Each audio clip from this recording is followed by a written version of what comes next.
చూడండి, ఆ మూర్ఖ రాణి అడవి చెరువులోకి విషాన్ని పోస్తుంది. దాంతో చెరువులో ఉన్న చేపలన్నీ చనిపోతాయి. అదే సమయంలో చెరువు దగ్గర గడ్డి మేస్తున్న ఆవుకు ఒక్కసారిగా అనుమానం వస్తుంది. వెంటనే అది వేగంగా చెరువు వైపు పరిగెడుతుంది. అక్కడికి చేరుకుని చెరువు ఒడ్డున అన్ని చేపలు చనిపోయి పడి ఉండడాన్ని చూస్తుంది. అప్పుడు ఆవు వెంటనే ఈ నీటిలో విషం ఉందని అర్థం చేసుకుని చేపలను కాపాడడానికి ఏం చేయాలా అని ఆలోచించి ఆవు ఒక క్షణం కూడా ఆలస్యం చేయకుండా భగవాన్ శివుని ప్రాచీన దేవాలయం వైపు పరిగెడుతుంది. దేవాలయానికి చేరుకొని అక్కడ ధ్యాన ముద్రలో కూర్చొని ఓం నమః శివాయ అని జపం చేస్తుంది.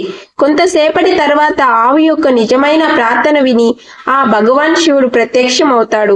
ఆవు అంతా చెప్పిన తర్వాత శివుడు మృత చేపల దగ్గరకు వెళ్లి తన నీలకంఠ రూపంలో చెరువులోని మొత్తం విషాన్ని త్రాగేస్తాడు.